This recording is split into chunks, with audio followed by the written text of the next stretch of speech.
The topics we will discuss, we will talk about purity culture.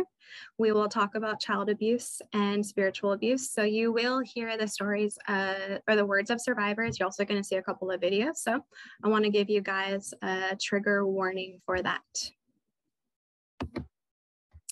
Okay, so we have one poll question that Gretchen is going to throw out for you all.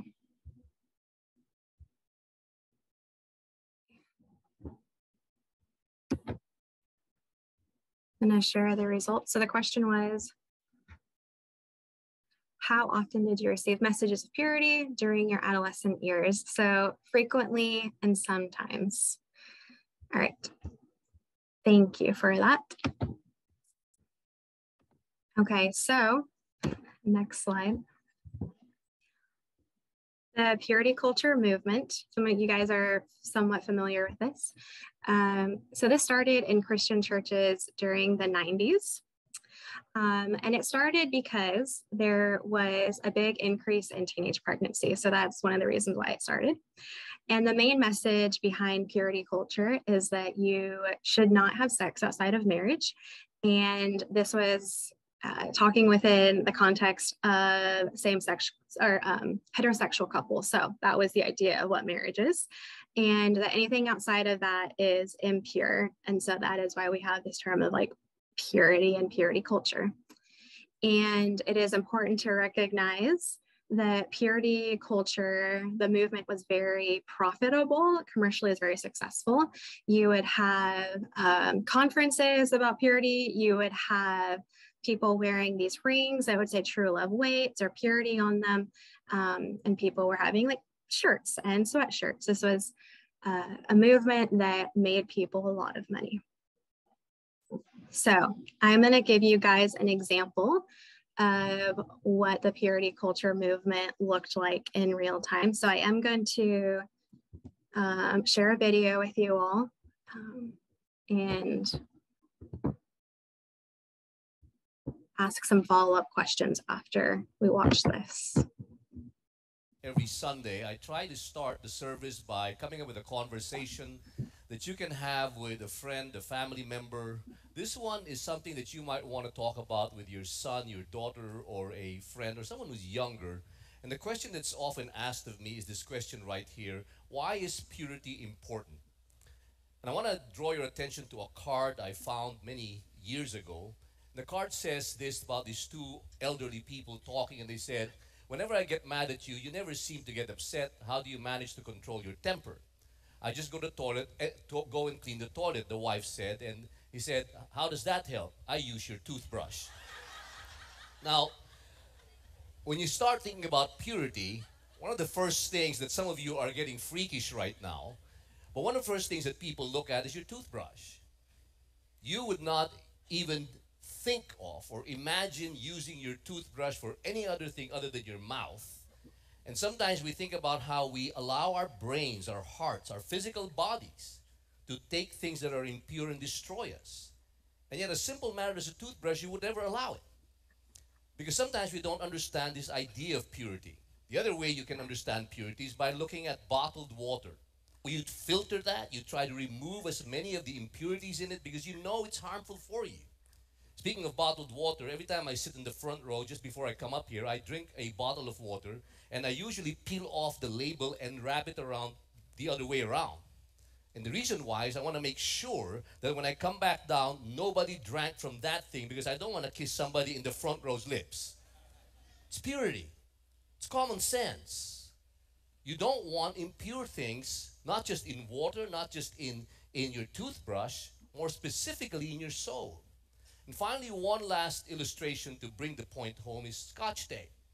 When you have Scotch tape that's impure, that has all of the lint and all the dust and all the things attached to it, it reduces its capacity to connect to others. That's what happens when we have relationships and we've caused impurity in our lives, in our souls, that now we're unable to stick closer to the people we should have relationships with. A verse that might bring the point home, Ephesians chapter 5, verse 3, "But among you, there must not even be a hint of sexual immorality or any kind of impurity or of greed, because these are improper for God's holy people. The word impurity. And we should not even have a hint of it. Further, he says down in verse 5, for of this you can be sure, no immoral, impure, or greedy person, such a person is an idolater and has no inheritance, as any inheritance in the kingdom of Christ of God. The whole point is impurity causes us not to inherit the great things that God has in store for us. Let's close with a word of prayer.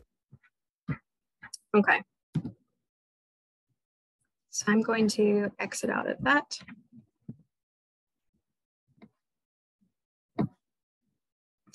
And so watching that, I'm curious if anybody feels willing or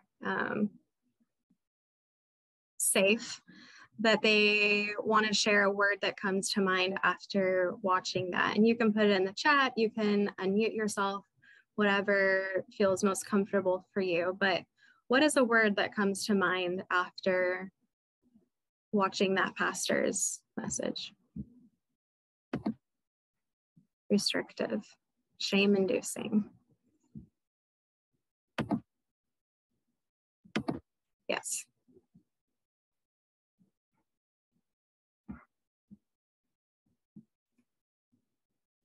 Inconsiderate, yes.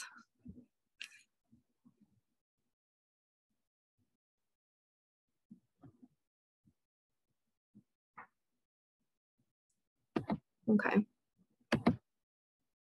So language matters.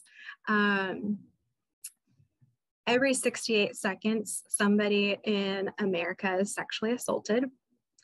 And so I can't see the audience that that pastor is talking to, but I do know that statistically speaking, there's a good number of people within his audience or on YouTube who stumble across this video, that there's a good number of people who have been sexually assaulted by somebody they love, by somebody they trust, just anybody in their life kind of could have abused them. And so, and even if they're not the person that was abused, they might know somebody and they might love somebody who was harmed by another person. And so this is not something that is a small marginalized population. This is a lot of people. And I don't think that this pastor has the intention of harming people. I think that he is doing the best that he knows for that particular day of how to best preach to others. But your language matters in this. And we know now that every 68 seconds, somebody in America is sexually assaulted. And that's an important statistic to keep in mind when we are on a platform and talking to a group of people.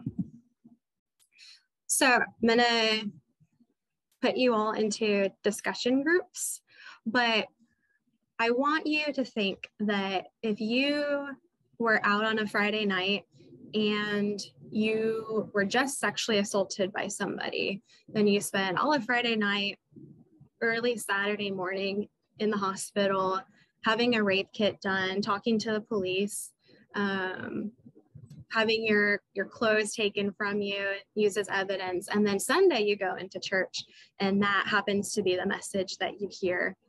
What would your feelings be? And also what would your thoughts be after experiencing that? And the other question I have for you, so there's two questions.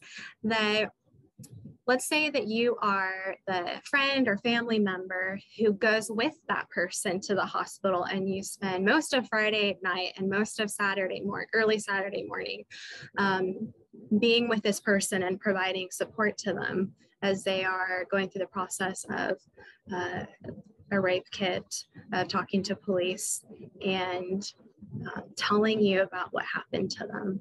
And then Sunday morning, you go into church and that happens to be the message that you hear that morning.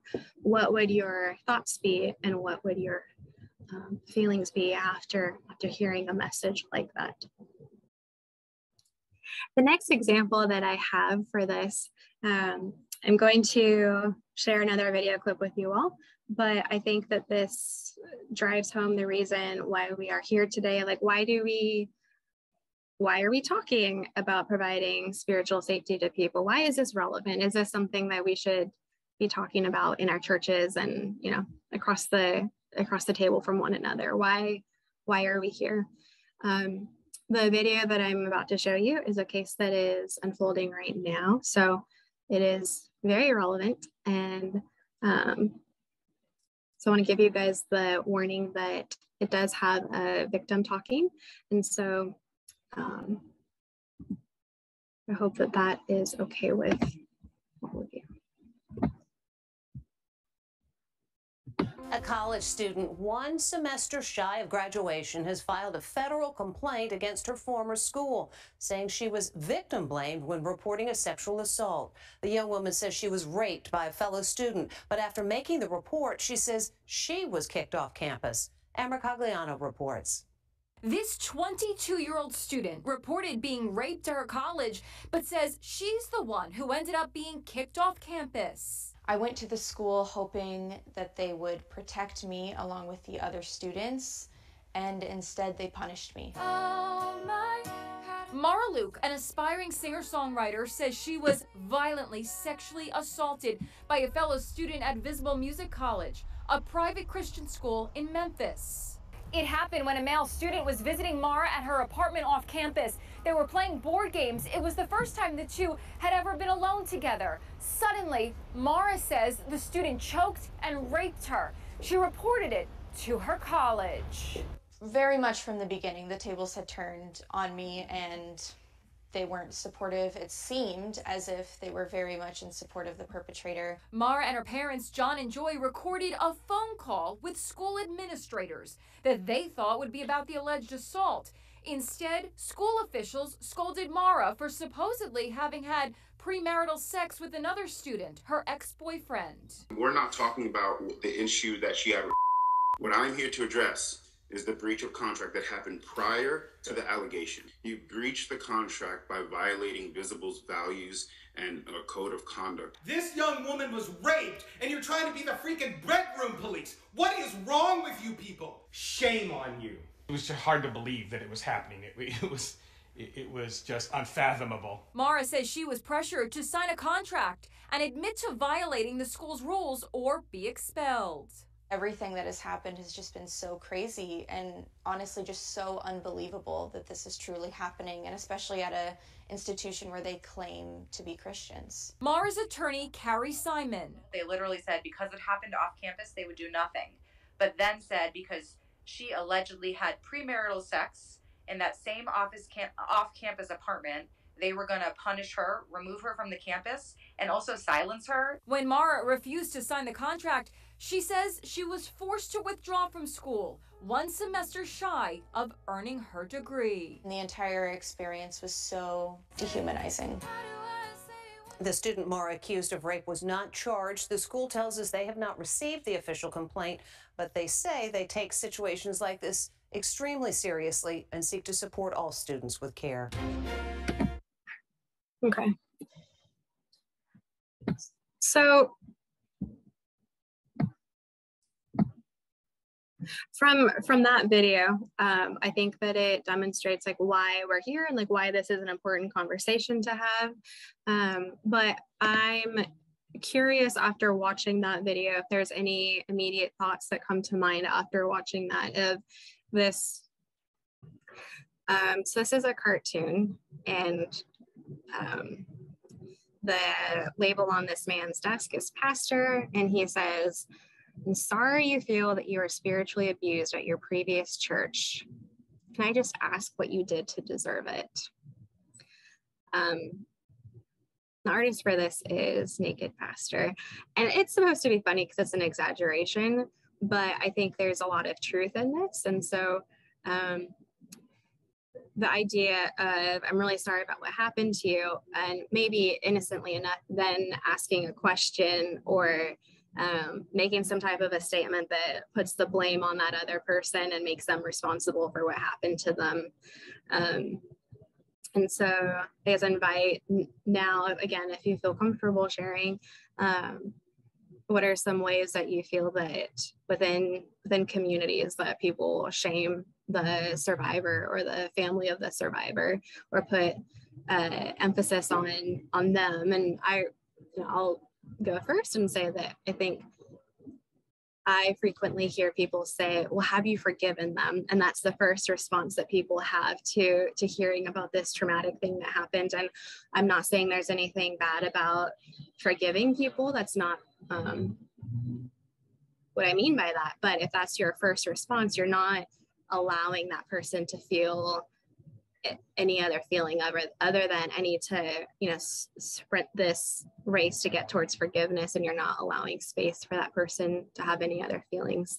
I'm curious if anybody else feels that there's other ways that we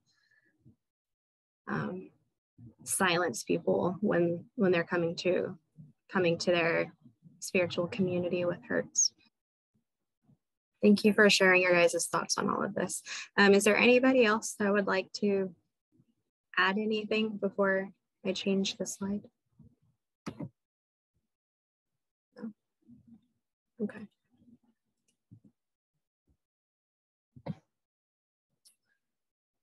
Okay, so the next slide, I'm going to use words of child survivors of sexual abuse. First one is Michelle Stevens. Michelle Stevens is a psychiatrist and she's a public speaker. When she was really little, her stepdad began sexually abusing her. And then when she became older and she was no longer the age of what he found attractive, he started human trafficking her. If you read her book, she talks a lot about her story, and that it's a good story. It's also very hard. It's a difficult read, but she talks about the way that she was able to go to therapy and rewrite her narrative. Michelle Stevens wrote in her book, talking about the abuse, I prayed for all kinds of things, but none of my prayers were ever answered. This did not shake my faith in God. It just made me think he had it in for me. For some reason, I'd been forsaken. And that's from her book, Scared Selfless. And Elizabeth Smart, the young girl who was abducted in early 2000s and held by her captor for 9 months. And she talks about the first night after being sexually abused. She says, if they knew what the man had done to me, would they still want me? And she's talking about her family and loved ones.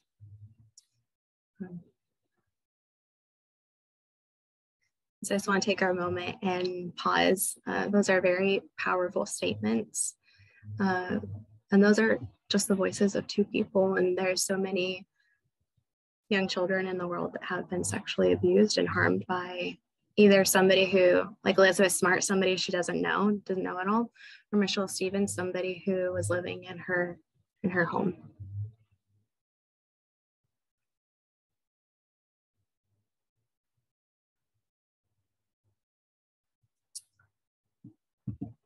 And so I have a second poll question.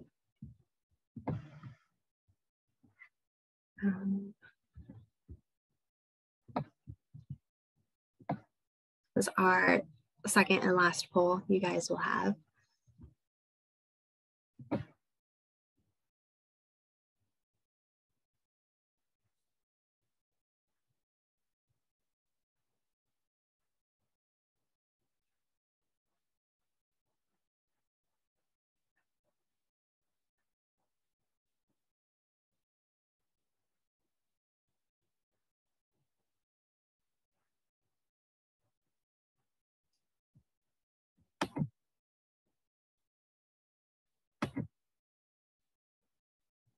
Wow, okay. So what are some helpful ways that people can nourish a child-safe environment in their faith communities? And you guys pitch the child protection policy in place as well as further education. So yeah, I agree.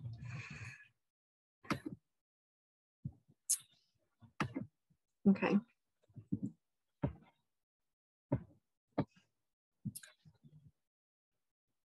So I want to say like some safeguards for how do we create safe spiritual spaces, and how do we make it so that it is harder for people to be abused in their spiritual communities. One is having child protection policies. Foothills Alliance, we do have seminars if you would like to know how to put together a child protection policy that works for you. But anywhere that there is a population of vulnerable adults or children, that is a place that you will find predators. And also child protection policies that people know what they are and they're relevant to today. Second is having survivor-minded language. And so thinking of the first video of the pastor and the language that he used, and to steer clear from language like that, so that we're not going to harm survivors and their families. And third, that we have faith leaders that speak out against abuse, and that any opportunity that they have, that they are willing to collaborate with the side of the survivor and the survivor's family.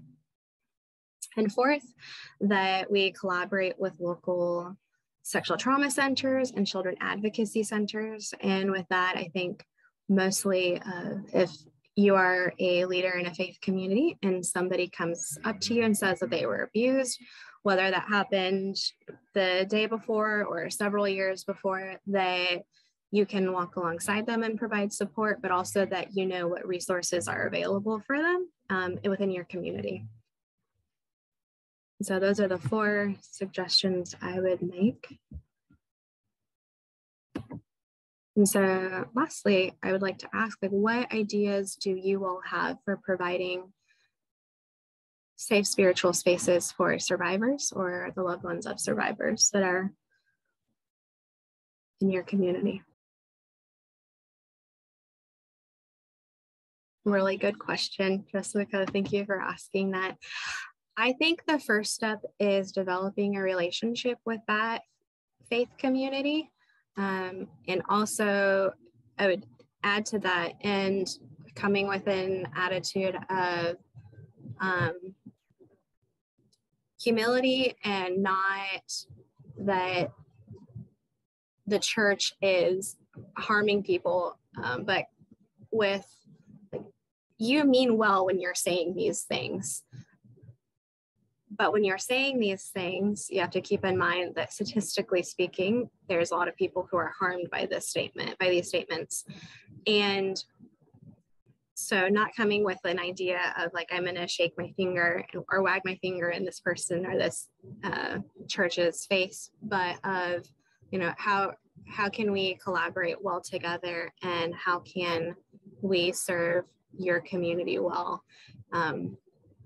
And that's really hard to do. And I think that's why I say, like, the first thing is having a good working relationship with the church's community, whether it's like having a positive relationship with the faith leader or having a positive relationship with several of the members in the church. That way, the leaders are able to receive what you have to say well. And I want to say that nobody wants to feel that they're hurting people. I think if you have good intentions, it's hard to receive that you've harmed people. And so, like, that might be some of the pushback that people have. But, you know, hopefully if everybody were to go to their faith leader, so to say, and say, you know, look, like, humbly, like, this is what I see. And people will choose to receive that or not receive that. But if we have enough people doing that, like, maybe we create some change. But I really like your question, Jessica, and I think it's a very important question that all of us need to be thinking about. And how do we do that? How do we do that well?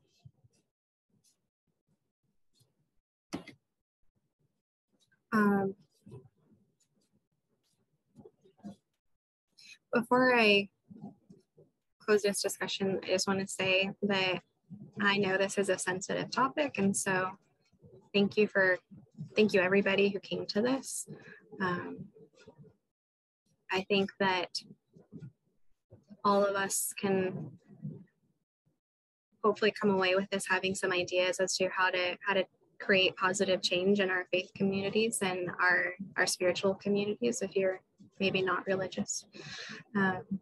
And thank you for having this conversation with me. I hope that it was helpful for all of you. And I want to honor your time. And also, if there's anything that we can do that would be helpful for you all, please don't hesitate to reach out.